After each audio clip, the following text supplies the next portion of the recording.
Hello guys, let's continue with solid state chemistry. If you remember last इसमें अपन ने NaCl का structure देखा था और CaCl का स्ट्रक्चर देखा था। ये दो स्ट्रक्चर देखे थे। अब जो थर्ड जो स्ट्रक्चर है अपना, दैट इज जिंक सल्फाइड का, ZnS का। ओके, तो ये स्ट्रक्चर अपन देखते हैं। तो देखो, जिंक जो है वो दो स्ट्रक्चर में एग्जिस्ट करता है। ओके, ZnS जो है इसके दो फॉर्म्स होते हैं। एक होता है जिंक ब्लेंड और दूसरा होता है वर्डजाइट। तो ये दो फॉर्म्स होते हैं ZnS के। तो हम लोग ये वाला फॉर्म देख रहे हैं, जिंक ब्लेंड। ओके, वर्डजाइट के बारे में मैं तुमको एक ब्रीफ में बता देता हूँ कि इसके ऊपर कभी कभी क्वेश्चन आ सकता है, बट बहुत ही ब्रीफली बताऊंगा मैं इसके ऊपर, क्योंकि चांसेस इसके ऊपर क्वेश्चन आने के बहुत कम है। ठीक है, जिंक ब्लेंड ये हमारा बेसिकली इंपॉर्टेंट वाला स्ट्रक्चर है। तो ये अपन देख रहे हैं जिंक ब्लेंड। अंडरस्टूड है? तो यहाँ पे देखो, आयनिक रेडियस जो है जिंक आयन की वो है 60 पिकोमीटर और सल्फाइड की है 184 picometre. Okay, so sulphide ion is much larger. तो ये जो है that is going to occupy lattice points and zinc ion is going to occupy voids. अब हमको ये डिसाइड करना है कि ये कौन से टाइप का स्ट्रक्चर बनेगा और ये कौन से टाइप का वॉइड्स ऑक्यूपाई करेगा। ठीक है ना? तो अगर मैं रेडियस रेशो लेता हूँ तो मेरे को रेडियस रेशो आता है 0.33। 0.33 इसका मतलब कि ये जो रेडियस रेशो आ रहा है वो टेट्राहेड्रल होल के लिए आ रहा है, मतलब कोऑर्डिनेशन नंबर 4 रहेगा। Is it? अगर कोऑर्डिनेशन नंबर 4 है इसका मतलब this is going to be a tetrahedral void. Okay, now जो स्ट्रक्चर जो हम बताते हैं इसका, दैट इज FCC। ओके, इसका जो स्ट्रक्चर होता है वो FCC होता है। तो टेट्राहेड्रल वॉइड में जिंक आयन रहेंगे और जो लैटिस पॉइंट्स है वहाँ पे सल्फाइड आयंस रहेंगे। इस तरह से कि इनका कोऑर्डिनेशन नंबर दोनों का 4 आ रहा है, सल्फाइड आयन का भी 4 as well as zinc ion का भी 4। तो ये थोड़ा सा इंटरेस्टिंग स्ट्रक्चर है, थोड़ा सा ध्यान में रखो। तो हमने देखा NaCl का स्ट्रक्चर देखा। NaCl is also FCC। ठीक है ना? तो इसके बारे में थोड़ा सा रिव्यू दे देता हूँ मैं, just so that you know what we are talking about. Okay, NaCl का स्ट्रक्चर क्या था? Okay, this is something you should remember. FCC structure था, इसमें Na+ आयंस थे और Cl- आयन। तो यहाँ पे Na+ आयंस दे वर ऑक्यूपाइंग ऑक्टाहेड्रल वॉइड्स और chloride ions they were occupying lattice points. Isn't it? तो लैटिस पॉइंट्स के वजह से हमको इसमें यूनिट सेल में 4 क्लोराइड आयंस मिलते थे और हमारे पास ऑक्टाहेड्रल वॉइड्स जो थे वो भी 4 ही बनते हैं। Isn't it? नेट। तो इसके वजह से 4 Na+ आयंस थे और इसीलिए हमारा जो फॉर्मूला बनता था Na4Cl4, इसको हम सिंप्लीफाई करके लिखते थे NaCl। ओके, तो ये बेसिकली रिव्यू है NaCl का। तो इसी तरह से हम लोग ZnS का भी स्ट्रक्चर बनाएंगे, लेकिन थोड़ा सा चेंज करना पड़ेगा। So what I want you to recall is यहाँ पे जो रेंज आ रहा है that is not octahedral. Okay, ये टेट्राहेड्रल वाला रेंज है। जो रेडियस रेशियो जो आ रहा है that is for tetrahedral hole, मतलब zinc ion has to be in the tetrahedral void. Okay, और इसका मतलब कोऑर्डिनेशन नंबर 4 आ रहा है। देखो वो कैसे होता है। Alright, so we are talking about ZnS। So we have zinc ions and sulphide ions. ये दो तरह के आयंस हैं। तो जिंक आयंस कहाँ पे रहेंगे? ऑब्वियसली रेडियस रेशियो की वजह से they are going to be in tetrahedral void. Sulphide ions कहाँ पे रहेंगे? They are going to be at lattice points. Remember, sulphides ion बड़े हैं इसलिए लैटिस पॉइंट पे रहेंगे, जिंक आयन छोटे हैं इसलिए वॉइड्स में रहेंगे। और रेडियस रेशो से हमको पता चल रहा है कि ये टेट्राहेड्रल वॉइड्स में रहेंगे। ओके, द इशू इज, अगर मान लो ये सारे के सारे टेट्राहेड्रल वॉइड अगर ऑक्यूपाई कर लेता है तो देयर आर 8 टेट्राहेड्रल वॉइड्स। तो जिंक आयन कितने हो जाएंगे? 8। और सल्फाइड आयंस कितने हो जाएंगे? 4, क्योंकि लैटिस पॉइंट्स पे है ना। लैटिस पॉइंट्स पे अगर है FCC के तो ये हमको कितना मिल रहा है? सो ये FCC लिख देता हूँ मैं यहाँ पे, दैट इज FCC। तो सल्फाइड आयन अगर FCC के लैटिस पॉइंट्स पे है तो 4 सल्फाइड आयन रहेंगे एक यूनिट सेल में। और टेट्राहेड्रल वॉइड में अगर जिंक आयंस आते हैं तो वो हो जाएंगे 8। ओके, पर यूनिट सेल में 8 टेट्राहेड्रल वॉइड्स होते हैं। So that's why zinc ions जो रहेंगे 8। तो फॉर्मूला अगर बनना है इन दोनों को मिला के तो फॉर्मूला बनेगा Zn2S। ठीक है, सो इसको मैं लिखता हूँ पहले Zn8S4 और फिर इसको अगर मैं सिंप्लीफाई करता हूँ तो ये हो जाएगा Zn2S। लेकिन ये हमारे जो आयनिक सॉल्ट है Zn का, उसके स्टोइक्योमेट्री से मीट नहीं कर रहा है, ठीक है। तो यहाँ पे देखो जो स्टोइक्योमेट्रिक रेशियो है वो 1:1 है, और अकॉर्डिंग टू दिस स्टोइक्योमेट्रिक रेशियो 2:1 आएगा, इजंट इट। तो that cannot happen, isn't this cannot be true. तो इसका मतलब हो क्या रहा है कि यहाँ पे 8 टेट्राहेड्रल वॉइड है, इसमें से सिर्फ 4 ही जिंक आयन ऑक्यूपाई करता है, ओके। ये कोई रूल नहीं है कि सारे के सारे ऑक्टाहेड्रल या टेट्राहेड्रल वॉइड्स ऑक्यूपाई होने चाहिए। कितने वॉइड्स ऑक्यूपाई होंगे ये उसके स्टोइक्योमेट्रिक रेशियो के हिसाब से पता चलेगा अपने को, इजंट इट। तो यहाँ पे सिर्फ 4 टेट्राहेड्रल वॉइड्स ऑक्यूपाई होंगे रादर देन 8।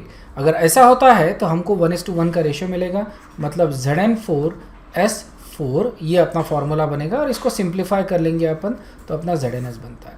तो that's how we form zinc sulphide, understood है। नाउ हम ये बोल रहे हैं कि टेट्राहेड्रल वॉइड 8 है, 8 में से 4 ही ऑक्यूपाई कर रहे हैं। तो ये जो 4 होते हैं these are alternate tetrahedral voids. मैं आगे डायग्राम में तुमको दिखा दूंगा। तो 8 टेट्राहेड्रल वॉइड में से सिर्फ 4 ही ऑक्यूपाई हो रहे इन अल्टरनेटिंग फैशन, ऑलराइट। इसका मतलब ये है कि जैसे देखो ये जो कॉर्नर है, ठीक है, यहाँ पे टेट्राहेड्रल वॉइड रहे कॉर्नर के जस्ट पहले। तो अगर कॉर्नर के जस्ट पहले है तो इसके नीचे वाला, इसके साइड वाला और ये वाले वॉइड्स ऑक्यूपाई नहीं करेगा जिंक आयन। तो इससे जो डायगोनल बनता है ये वाला नीचे वाला, ये ऑक्यूपाई करा, दिस इज अ अल्टरनेट। ये जैसे चेस में जो घोड़ा चलता है ना उस टाइप का है ये, basically it will go like this. ये ऑक्यूपाई किया, ये वाला ऑक्यूपाई नहीं करेगा, ये वाला ऑक्यूपाई करेगा, मतलब ये हमेशा डायगोनल रहेगा।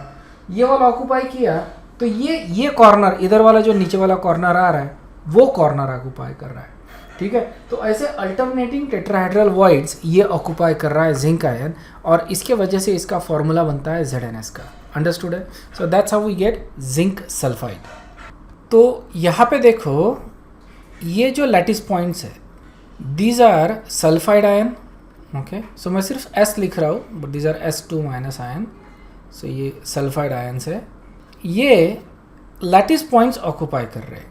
तो ये FCC रहने की वजह से FCC के जितने भी लैटिस पॉइंट्स है ये सल्फाइड आयन ऑक्यूपाई कर रहा है, मतलब कॉर्नर वाले सारे के सारे। तो 8 कॉर्नर के हो गए, ओके। हम सल्फाइड के लिए लिख रहे हैं तो S2- कहाँ रहेंगे, 8 कॉर्नर प्लस ये जो 6 फेस सेंटर्ड है, फेस सेंटर्ड।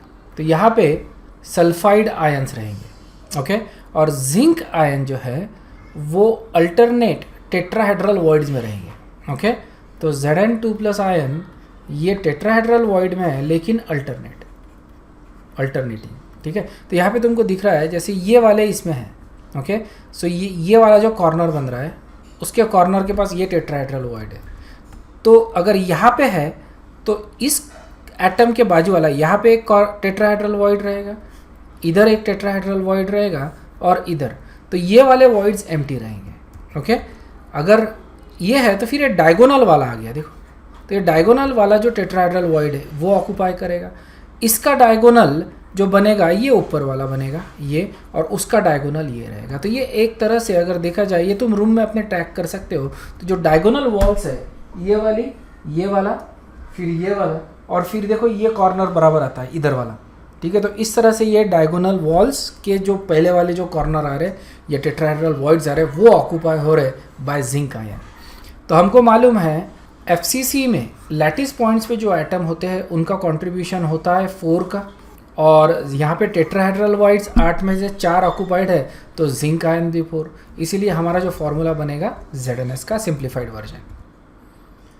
तो ये समरी देख लो जिंक सल्फाइड की, ये तुमको ध्यान में रखना है। देखो यहाँ पे जो स्ट्रक्चर आ रहा है वो FCC अरेंजमेंट का, सल्फाइड आयन्स कहाँ पे है, ये लैटिस पॉइंट्स पे है at FCC, okay. Zinc ion ये ऑक्यूपाई कर रहा है half of tetrahedral voids, 8 tetrahedral voids है उसमें से हाफ इसने ऑक्यूपाई किए हैं एक यूनिट सेल में। तो अगर इसका लैटिस स्ट्रक्चर देख ले अपन पूरे तो हमको यही दिखेगा जितने भी टेट्राहेड्रल वॉइड्स है उसमें से आधे ही जिंक आयन ऑक्यूपाई कर रहा है, ठीक है। उसके बाद कोऑर्डिनेशन नंबर देख लो सल्फाइड का 4, ओके। तो कोई भी सल्फाइड अगर लेते हैं अपन तो it is going to be connected to 4 zinc ion, ठीक है। तो यहाँ पे देखो अगर ये है तो ये 1 और उसके बाद ये 2, उसके बाद ऐसे ही 3 ऊपर और 4 इस साइड में इधर वाले सेल में रहेगा, ठीक है। और जिंक का ये इजी है क्योंकि जिंक अपने को एक ही सेल में दिखता है कि सल्फाइड 2 सेल में दिखता है, 1 2 3 एंड 4। तो इस तरह से let me change the colour of the pen, okay. तो ये 1 2 3 एंड 4 ये तुमको दिख रहा है जिंक आयन के लिए, तो इसका कोऑर्डिनेशन नंबर भी 4 है। सीधा सीधा ध्यान में रखना है क्योंकि जिंक आयन कौन से वॉइड में है, टेट्राहेड्रल वॉइड में, और टेट्राहेड्रल वॉइड का कोऑर्डिनेशन नंबर कितना होता है, 4 का, ओके। तो यहाँ पे सल्फाइड का और जिंक का दोनों का कोऑर्डिनेशन नंबर 4 आ रहा है, ओके। ये जो सल्फाइड आयन है इसका कोऑर्डिनेशन नंबर 4 इसलिए आ रहा है क्योंकि जिंक आयन जो है वो अल्टरनेट टेट्राहेड्रल वॉइड में है, आधे ही। अगर नहीं होता तो इस सल्फाइड का जो कोऑर्डिनेशन नंबर आता वो 8 होता। क्लियर है?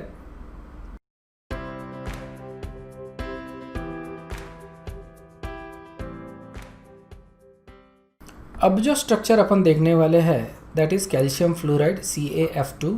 ये एक नेचुरली अकरिंग मिनरल है और इसको अपन फ्लोराइड बोलते हैं। तो कैल्शियम फ्लोराइड का ही नाम है फ्लोराइड। तो कैल्शियम फ्लोराइड का जो स्ट्रक्चर रहेगा उसी को अपन क्या बोलेंगे, फ्लोराइड स्ट्रक्चर। एक जनरल टाइप हो जाता है फ्लोराइड स्ट्रक्चर का, जैसे कि अपन ने रॉक सॉल्ट बोला था, रिमेंबर। तो जो भी स्ट्रक्चर NaCl के टाइप का होता है उसको अपन रॉक सॉल्ट लाइक स्ट्रक्चर बोलते हैं। उसी तरह से अगर कोई स्ट्रक्चर CaF2 का टाइप होता है तो उसको अपन बोलेंगे फ्लोराइड टाइप। अंडरस्टूड है? तो फ्लोराइड टाइप एक जनरल टाइप हो गया। इसका एग्जांपल अपन ले रहे हैं CaF2 क्योंकि इसी के स्ट्रक्चर से इसका नाम पड़ा हुआ है, ओके। तो CaF2 ये FCC होता है, ये सबसे पहले ध्यान में रख लो, ये भी FCC है, ऑलराइट। इसमें 2 तरह के आयंस है, calcium ions and fluoride ion. तो कैल्शियम आयंस जो होते हैं दे occupy all lattice points. So calcium ions ये ऑक्यूपाई कर रहे हैं लैटिस पॉइंट। तो यहाँ पे थोड़ा सा अपोजिट हो रहा है। This is the first example and this is actually the only example हम जो देख रहे हैं इसमें, जिसमें कैल्शियम आयंस या the positive ions they are occupying the lattice point. अभी तक जो अपन ने देखा उसमें ये देखा कि anions are occupying the lattice point. इस एग्जाम्पल में cation is occupying the lattice points. तो ये इंपॉर्टेंट एग्जाम्पल बन गया है क्योंकि इसमें क्या हो गया, एक्सेप्शन आ गया, isn't it? That is exception. तो ये इंपॉर्टेंट है, दिस इज वेरी इंपॉर्टेंट। तो फ्लोराइड स्ट्रक्चर को ध्यान में रखना है तो सबसे पहले ध्यान में क्या रखना है कि cation which is calcium ion is occupying the lattice points FCC के, और जो नेगेटिव आयन है fluoride ion that is occupying all the tetrahedral voids, ठीक है। और ये टेट्राहेड्रल वॉइड्स क्यों ऑक्यूपाई करेगा वो हम रेडियस रेशियो से पता कर सकते हैं, इजंट इट? क्योंकि फ्लोराइड आयन ये छोटा आयन है तो ये बराबर टेट्राहेड्रल वॉइड में बैठ सकता है, इसलिए। तो यहाँ पे पर यूनिट सेल अगर देखेंगे तो कैल्शियम आयंस हो जाएंगे 4 और फ्लोराइड आयंस हो जाएंगे 8, ओके। सो यहाँ पे देख लो कि हम बोल रहे हैं कि calcium ion they are occupying lattice points और fluoride ion they are occupying tetrahedral voids. तो ये कितने टेट्राहेड्रल वॉइड्स है, 8, ओके। कैल्शियम आयंस कितने हो गए, calcium ions they are occupying all the lattice points of FCC। और जब FCC के लैटिस पॉइंट्स हम नेट निकालते हैं तो हमको 4 आयंस यहाँ पे मिलेंगे। और फ्लोराइड आयंस कितने मिल गए हमको, क्योंकि टेट्राहेड्रल वॉइड सारे के सारे यूनिट सेल में ही होते हैं, तो ये हो जाएंगे 8, ओके। तो जनरल फॉर्मूला अगर देखिए इसका तो ये हो जाएगा Ca4F8 और इसको अगर मैं सिंप्लीफाई कर लूँ तो ये हो जाएगा CaF2 जो कि इसकी स्टोइकियोमेट्री। सो इस तरह से हमको CaF2 का स्ट्रक्चर मिल रहा है। आसान स्ट्रक्चर है, सिर्फ यहाँ पे ध्यान में रखना है कि cation are at lattice points and anion is at tetrahedral void, okay. और यहाँ पे tetrahedral void because of the stoichiometry सारे के सारे टेट्राहेड्रल वॉइड्स ऑक्यूपाई हो रहे हैं, ठीक है। तो देखो किस तरह से सारी चीज़ें एक दूसरे में बराबर फिट हो रही। It's like a jigsaw puzzle, isn't it? Jigsaw puzzle अगर बराबर है तो सारे पीसेस बराबर एक दूसरे में फिट होते हैं। That's what we saw. हमने NaCl का एग्जाम्पल देखा, CSCl का एग्जाम्पल देखा, ZnS का एग्जाम्पल देखा और CaF2। ये सारी चीज़ें अगर तुम देखोगे एक साथ तो तुमको बराबर दिखेगा this is like a jigsaw puzzle, बराबर सारे पीसेस फिट हो रहे हैं, okay. And we get a stable lattice structure. Clear है? तो यहाँ पे देखो दिस इज CaF2 स्ट्रक्चर, इसको अपन फ्लोराइड स्ट्रक्चर बोलते हैं।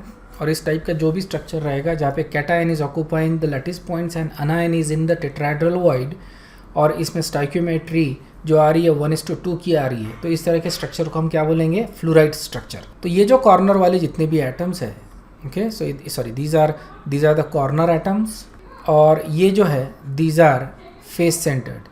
तो ये सारे लैटिस पॉइंट्स हो गए। ये लैटिस पॉइंट्स ऑक्यूपाई कर रहा है कैल्शियम आयन, और ये जो टेट्राहेड्रल वॉइड्स आ रहे हैं, जो ब्लू बॉल जो दिखा रहे हैं यहाँ पे, दीज आर फ्लोराइड आयंस। तो 8 टेट्राहेड्रल वॉइड्स है, और सारे के सारे 8 tetrahedral voids are occupied by fluoride ion.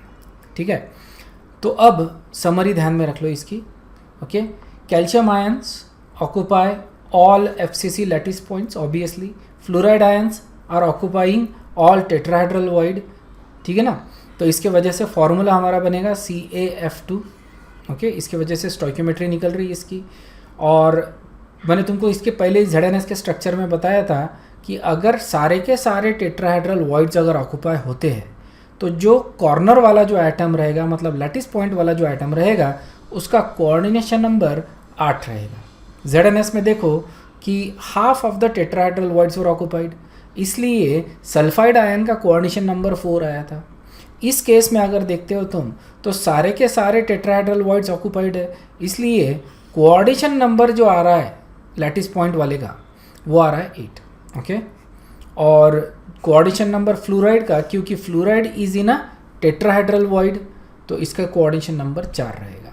तो इस तरह से ये सारी चीज़ें तुमको ध्यान में रखनी है विथ स्ट्रक्चर, क्योंकि कभी कभी तुमको स्ट्रक्चर के हिसाब से, स्पेसिफिकली इन JEE स्ट्रक्चर के हिसाब से तुमको क्वेश्चन पूछते हैं। ओके, तुमको स्टोइकियोमेट्री मालूम होनी चाहिए, स्ट्रक्चर में ये मालूम होना चाहिए कि कौन सा स्पेसीज कहाँ पे है, कौन सा मतलब कैटायन या अनायन लैटिस पॉइंट पे है, कौन सा टेट्राहेड्रल वॉइड में है या ऑक्टाहेड्रल वॉइड में है, और उसका पूरा स्टोइकियोमेट्री क्या बन रहा है, ये सारी चीज़ें तुमको मालूम होनी चाहिए।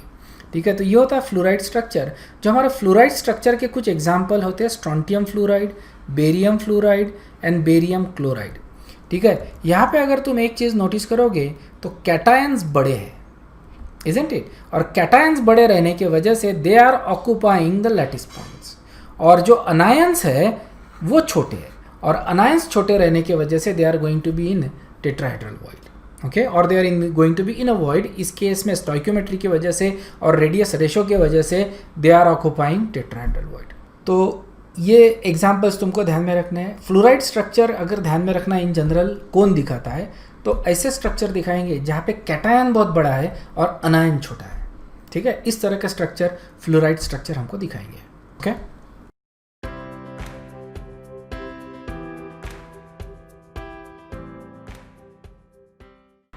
ये जो स्ट्रक्चर देख रहे हैं अब, that is called as anti fluoride structure, anti fluoride. Okay, इसका एग्जाम्पल होता है Na2। नाउ रिमेंबर, इसको एंटी फ्लोराइड इसलिए बोल रहे हैं कि जो फ्लोराइड का अपन ने स्ट्रक्चर देखा उसका एग्जैक्टली अपोजिट है। Alright, just to give you a brief review on that, fluoride में हम लोग देख रहे थे CaF2। इसमें कैल्शियम आयन ये लैटिस पॉइंट पे था, फ्लोराइड आयन्स ये टेट्राहेड्रल वॉइड्स में था, और इसमें सारे के सारे टेट्राहेड्रल वॉइड्स ऑक्यूपाई किए थे। इसका स्ट्रक्चर जो था दैट इज़ FCC। ठीक है ना, तो ये सारी चीज़ों से अपन ने को अपन ने देखी है विथ कैल्शियम फ्लोराइड। अब एंटी फ्लोराइड अगर बोले तो एग्जैक्टली अपोजिट हो जाएगा। यहाँ पे देखो Na2O ये स्ट्रक्चर रहेगा। यहाँ पे देखो कैटायन लैटिस पॉइंट पे है, तो यहाँ पे कैटायन टेट्राहेड्रल वॉइड में रहेंगे, और यहाँ पे देखो अनायन जो था अपना फ्लोराइड आयन वो टेट्राहेड्रल वॉइड में थे, तो यहाँ पे अपना जो ऑक्साइड आयन है वो लैटिस पॉइंट पे रहेगा। अब ऐसा क्यों? क्योंकि यहाँ पे ये जो ऑक्साइड आयन है ये बड़ा है और सोडियम आयन छोटा है, इसलिए सोडियम आयन टेट्राहेड्रल वॉइड में, और जो अनायन है negative ion oxide ion that is going to be at lattice points. Okay, और अब इनका स्ट्रक्चर FCC आ रहा है, FCC।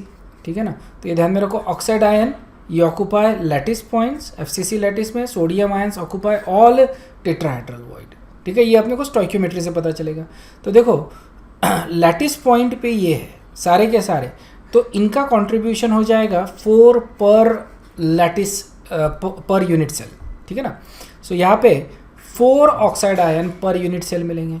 ओके, और sodium ions tetrahedral void occupy कर रहे कितने? 8, इजंट इट? एक यूनिट सेल में 8 टेट्राहेड्रल वॉइड होते, तो 8 के 8 इसने ऑक्यूपाई किया। तो इसका स्ट्रक्चर जो बनता है, मतलब जनरल जो स्टोइकियोमेट्री बनेगी that is going to be Na8O4, और इसको सिंप्लीफाई कर लेता हूँ मैं तो मेरे को Na2O मिलता है.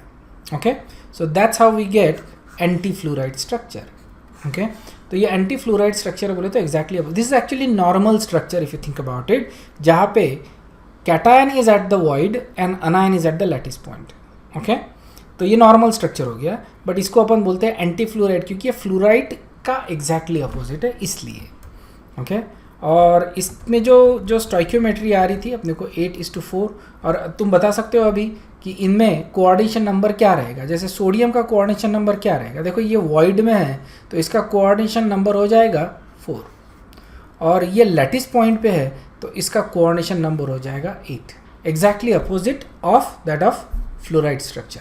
ये इसका स्ट्रक्चर है. ओके, ये जो कॉर्नर वाले जो पॉइंट्स है प्लस फेस सेंटर वाले, ओके, ये फेस सेंटर वाले हो गए, ऑलराइट. तो ये फेस सेंटर वाले और ये कॉर्नर वाले, ये सारे कौन ऑक्यूपाई कर रहा है, ऑक्साइड आयन. ओके, और ये वॉइड्स हो गए. देखो 8 वॉइड्स तुमको दिख रहे हैं यहाँ पे, ये सारे के सारे टेट्राहेड्रल वॉइड है, तो ये ऑक्यूपाई कर रहे हैं सोडियम आयंस. ओके, तो इसलिए हमारा जो इसका जो स्ट्रक्चर बनेगा, इसका जो स्टोइकियोमेट्री बनेगा वो रहेगा Na8O4, और इसको सिंप्लीफाई करके हम लिखते हैं Na. क्लियर है. तो समरी ध्यान में रखो इसकी. Oxide ion, they occupy lattice points in FCC arrangement. Sodium ion occupy not half, this is all. ठीक है, ये टाइपिंग मिस्टेक है. All of the tetrahedral void. Coordination number oxygen का 8 रहेगा क्योंकि ये लैटिस पे है, और कोऑर्डिनेशन नंबर सोडियम आयन का 4 रहेगा क्योंकि ये यहाँ पे है टेट्राहेड्रल वॉइड में. अंडरस्टूड है. सो ये थोड़ा सा टाइपिंग मिस्टेक हो गया यहाँ पे. This should be all. Okay, sodium ion occupies all tetrahedral voids, ये ध्यान में रखना है. तो मैं तुमको एक समरी दे दूंगा इसकी सारे स्ट्रक्चर्स. तो ये एंड ऑफ द स्ट्रक्चर्स हो गए बेसिकली. तो सारे के सारे स्ट्रक्चर्स अपन एक बार रिव्यू कर लेंगे. ठीक है.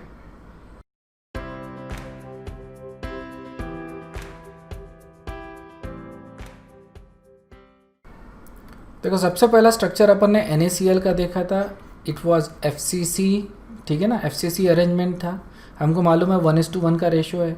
रेडियस रेशो के वजह से हमको पता चलता है कि जो सोडियम आयन है that is at octahedral void and chloride ion are at lattice point.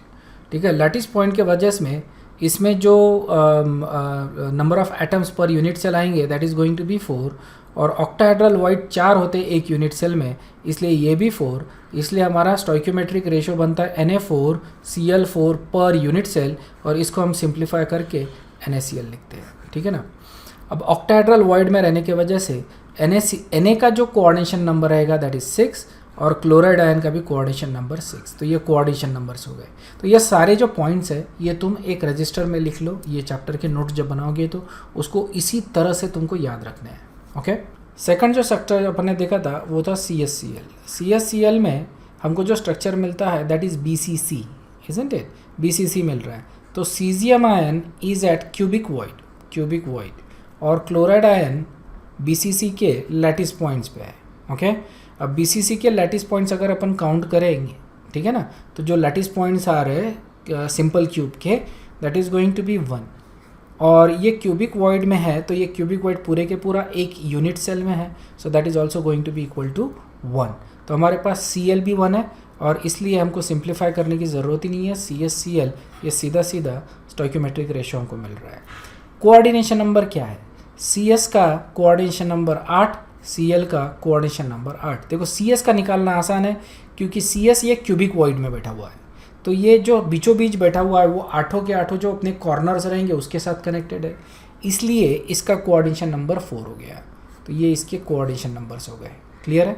Next आता है ZNS में मैंने तुमको बताया था 2 स्ट्रक्चर मिलता है. एक होता है जिंक ब्लेंड और दूसरा आता है वर्डजाइट. तो जिंक ब्लेंड ये देख रहे हैं अपन. Okay, zinc blende and wurtzite. तो हम लोग देखो जिंक ब्लेंड ये होता है FCC.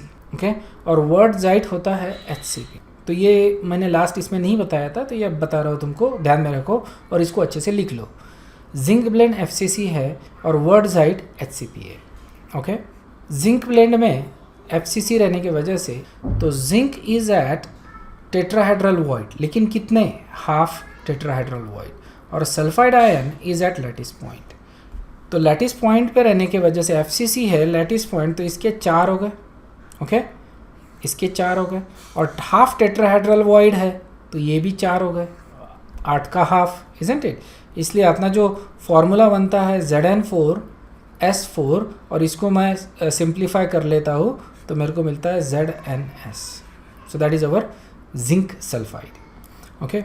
अब wurtzite I didn't actually work it out. Wurtzite होता है HCP स्ट्रक्चर में, ओके। इसका एक ब्रीफ ओवरव्यू दिखा देता हूँ मैं तुमको कि HCP में जो लैटिस पॉइंट्स होते हैं उसका टोटल कंट्रीब्यूशन होता है 6, मतलब पर एटम जो होता है उसमें एटम्स पर यूनिट सेल उसमें 6 आते हैं।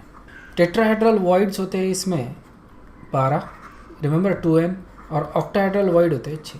तो हमको ऑक्टाहेड्रल वॉइड से तो कोई काम ही नहीं है, टेट्राहेड्रल वॉइड से ही काम है, ओके।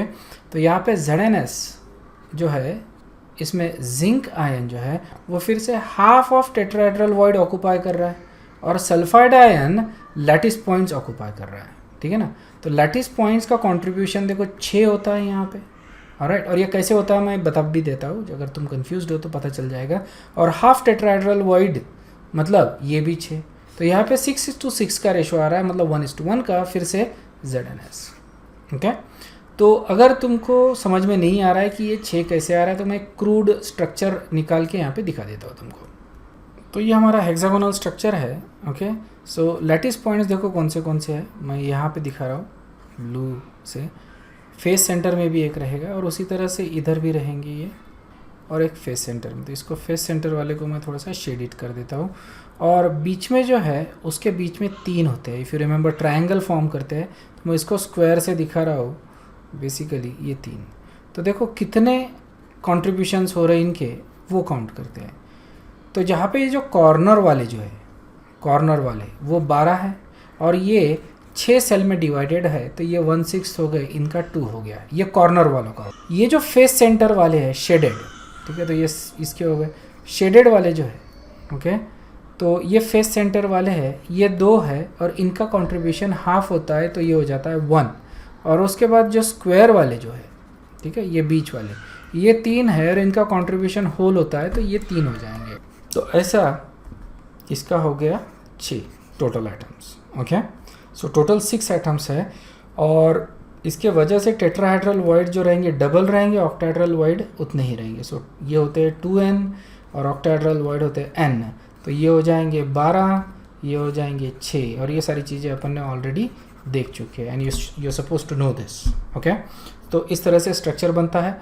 तो जो जिंक आयन है that is going to occupy the tetrahedral void, लेकिन हाफ। तो दोनों केसेस में सेम प्रिंसिपल अपन अप्लाई कर रहे हैं, आधे ही टेट्राहेड्रल वॉइड ऑक्यूपाई हो रहा है, लेकिन जिंक ब्लेंड में FCC मिल रहा है अपने को, और वर्डजाइड में HCP, ओके। उसके बाद वाला जो स्ट्रक्चर देखा था अपन ने वो था फ्लोराइड का structure CaF2, if you remember that. यहाँ पे भी FCC है, और इसमें एग्जैक्टली दिस इज एक्सेप्शन में आ रहा है ना, ये इसमें Ca जो होता है cation that is at the lattice point, and fluoride ion that is at the tetrahedral void, okay. और सारे के सारे टेट्राहेड्रल वॉइड ऑक्यूपाई हो रहे हैं। तो देखो यहाँ पे लैटिस पॉइंट पे रहने के वजह से जो कैल्शियम आयंस है वो रहेंगे 4, FCC है, ओके। और ये टेट्राहेड्रल वॉइड्स 8 होते हैं, सारे के सारे ऑक्यूपाई हो रहे हैं, तो ये हो जाएंगे 8, मतलब CaF2, ये सीधा सीधा इसका फॉर्मूला बनता है सिंप्लीफाइड वर्जन, ठीक है। ये CaF2 हो गया। अब कोऑर्डिनेशन नंबर देख लो, यहाँ पे कैल्शियम का कोऑर्डिनेशन नंबर कितना होता है, क्योंकि ये लैटिस पॉइंट पे है तो इसका कोऑर्डिनेशन नंबर रहेगा 8, और ये टेट्राहेड्रल वॉइड में है तो इसका कोऑर्डिनेशन नंबर रहेगा 4, क्लियर है। और लास्ट वाला जो स्ट्रक्चर अपन ने देखा था वो था एंटी फ्लोराइड सोडियम ऑक्साइड, ठीक है ना। तो ये अपन ने S ब्लॉक में भी डिस्कस किए हैं। तो सोडियम आयंस ये जो होते हैं that is at tetrahedral void, और oxide ion that is at lattice points, okay. तो टेट्राहेड्रल वॉइड्स में 8 और लैटिस पॉइंट्स पे 4, इसलिए ये बन जाएगा, इसको सिंप्लीफाई कर लेंगे अपन, तो ये हो जाएगा Na2O, क्लियर है? तो ये सारे जो एग्जांपल्स है पूरे के पूरा समरी है, इसको अपने हिसाब से लिखो। इसी तरह से लिखने की कोई ज़रूरत नहीं है, अपने हिसाब से लिखो जैसा भी तुमको लगता है। लेकिन ये अगर एक ही पेज पे सारी चीज़ें रखोगे तो ज़्यादा बेटर रहेगा। मैं ये नहीं बोल रहा हूँ कि इसको याद करो, लेकिन जैसे नाम से तुमको स्ट्रक्चर याद होना चाहिए। ओके, इस केस में अगर कोई फ्रेंड है तो वो ज़्यादा बेटर होता है। मतलब तुम किसी फ्रेंड को क्विज कर सकते हो, बताओ NaCl का स्ट्रक्चर क्या है, बताओ CaF2 का स्ट्रक्चर क्या है। इस तरह से एक दूसरे को क्विज कर सकते हो, तो ये ज़्यादा बेटर मेथड है। इससे विजुअलाइजेशन ज़्यादा अच्छे से होगा और लॉन्ग टर्म पे ये ध्यान में रहेगा और कन्फ्यूजन भी नहीं रहेगा। ओके, तो कुछ चीज़ें जो तुमको ध्यान में रखनी पड़ती है, वो तो जो एग्जाम्पल है वो उसका कौन सा स्ट्रक्चर है, किस टाइप का उसका लैटिस स्ट्रक्चर है, FCC है, BCC है, HCP है, ये तुमको ध्यान में रखना है। वर्डज़ाइट के ऊपर ज़्यादा फोकस नहीं किया तो भी चलेगा, क्योंकि ये एक्चुअली में तुम्हारे सिलेबस में नहीं है। ठीक है, सिर्फ एज ए एग्जाम्पल वर्डज़ाइट, इसका HCP, यही तुमको ध्यान में रखना है, बाकी कुछ भी नहीं। ओके, मतलब ये सारी इन्फॉर्मेशन ध्यान में रखने की ज़रूरत नहीं है। उसके बाद उसका लैटिस पॉइंट्स पे कौन से आयन्स है, वॉइड्स में कौन से आयन है, कौन से वॉइड में, टेट्राहेड्रल में, ऑक्टाहेड्रल में, जैसे यहाँ पे क्यूबिक वॉइड में। इसको अपन क्यूबिक वॉइड में रहने के बावजूद भी इसको BCC ही बोलते हैं, ध्यान में रखना, it is not cubic. Okay, ये स्ट्रक्चर को हम BCC बोलते हैं। और क्यूबिक लैटिस पॉइंट्स पे क्लोराइड है और क्यूबिक वॉइड में सीजियम आयन है, इसलिए इसको क्यूबिक स्ट्रक्चर बोल रहे हैं अपन, सॉरी BCC स्ट्रक्चर बोल रहे हैं अपन। ओके, तो इस तरह से हम ध्यान में रखना है। उसके बाद कोऑर्डिनेशन नंबर्स ध्यान में रखने हैं, और इसके अलावा जो कुछ एग्जांपल्स मैंने बताए थे वो ध्यान में रखना है, ताकि अपन कोरिलेट कर सके कि किस तरह के कंपाउंड किस तरह का स्ट्रक्चर दिखा सकते हैं। ओके, तो this was about lattice structures of some very important compounds. इसके नेक्स्ट इसमें जो अपन देखेंगे वो देखेंगे डिफेक्ट्स इन क्रिस्टल्स। देखो, क्रिस्टल्स परफेक्ट नहीं होते, कहीं ना कहीं कुछ ना कुछ डिफेक्ट होता है, और इस डिफेक्ट्स के वजह से उनकी प्रॉपर्टीज़ चेंज होती है। तो वो सब कुछ अपन नेक्स्ट इसमें देखेंगे। Okay, so I hope you understood everything. If there is any doubt, please make sure that you ask the question. Okay, I will see you in the next one. Thank you very much, bye bye.